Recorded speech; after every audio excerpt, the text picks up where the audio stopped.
อ้าวแนะนำตัวนิดนึงเนาะเนี่ยว่าไหมแม่สร้างหมอที่ได้มากวดทันหม้อเพิ่นอันนี้ก็รู้สึกว่าเจ้าซื้อหยังก็ก็จะคอยบุตรศิษย์อยู่บ้านสิไข่ทองได้มากวดนำดอกเตอร์เพิ่นว่าเพิ่นได้ฉีดน้ำให้ชื่อว่าแบบเบาๆไข่ๆบ้านอยู่สิไข่ทองรู้สึกว่าแม่ตู้นี่ก็แม่ตู้ผมเป็นแม่ของข้าพเจ้าเพิ่นก็ได้มาพัวรู้สึกว่าย่างก็บ่ปวดบ่เจ็บปานใดเพิ่นได้ฉีดยาแล้วก็ได้นวดให้หน่อยนึง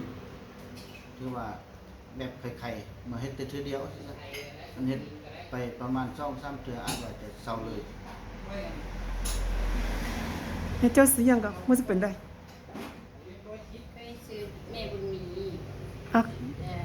ได้มาเป็นมาพวกนักศิลปการว่าเป็นสิกเบาๆตัวเบาๆขี้พอแต่บ่คิงกันบ่งงบ่งงนอน เอาแม่ตูลองเว้านิดนึงเนาะเจ้าปวดแล้วรู้สึกเป็นจังได๋เจ้าก็เว้าซื้ออันบักซื้ออันหม้อรู้สึกไข้ๆเจ้าก็เว้าจะได้มาปลูกกันนอนงานกับอ่อนแม่บ่เจ็บปานใดย่างก็บ่อ่อนบ่ตอนนี้บ่รู้อะไรหาเป็นไหมอันแม่ตูเจ้าซื้อหยังก็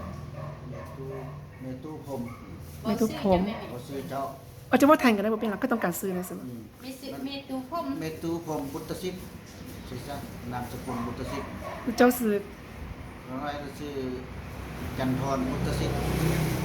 อันนี้ได้เป็นบุญมีบุตรศิษย์ชื่อว่านามสกุลเดียวกันเป็นพ่อแม่ลูกเดียวกันโอเค